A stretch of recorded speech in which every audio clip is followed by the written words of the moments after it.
ഒക്കൽ ശ്രീകൃഷ്ണ ഭഗവതി ക്ഷേത്രത്തിൽ ലക്ഷദീപവും 108 പറ നിറയ്ക്കലും ചടങ്ങുകൾക്കുള്ള എല്ലാ ഒരുക്കങ്ങളും പൂർത്തിയായതായി ക്ഷേത്രം അധികൃതർ. നവംബർ 24-ാം തീയതി വൈകിട്ടാണ് ചടങ്ങുകൾ ആരംഭിക്കുന്നത്.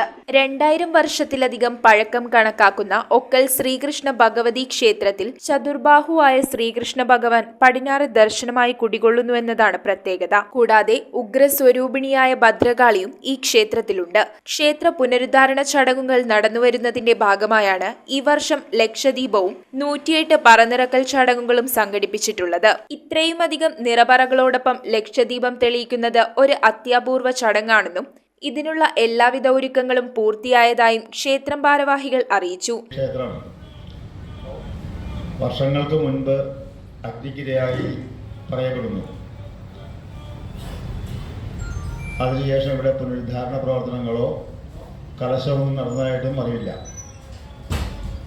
ഇപ്പോഴാണ് ക്ഷേത്രത്തിൻ്റെ പണി നടന്ന് നമ്മൾ ശ്രീകോവിലിൻ്റെയൊക്കെ പണി പൂർത്തീകരിച്ചു. നമസ്കാര മണ്ഡപത്തിൻ്റെയും പണി പൂർത്തീകരിച്ചു. പരിയമ്പലത്തിൻ്റെ അതായത് ചിറ്റമ്പലത്തിൻ്റെ പണി നടന്നുകൊണ്ടിരിക്കുന്നു. ക്ഷേത്രത്തിൻ്റെ തന്ത്രി ഇരിങ്ങാലക്കുട തരണനെല്ലൂർ കിടങ്ങശ്ശേരി ബ്രഹ്മശ്രീ രാമൻ നമ്പൂതിരിപ്പാട് അവറുകളാണ്. ക്ഷേത്രത്തിനോടനുബന്ധിച്ച് ഒരു ദേവീക്ഷേത്രവുമുണ്ട്.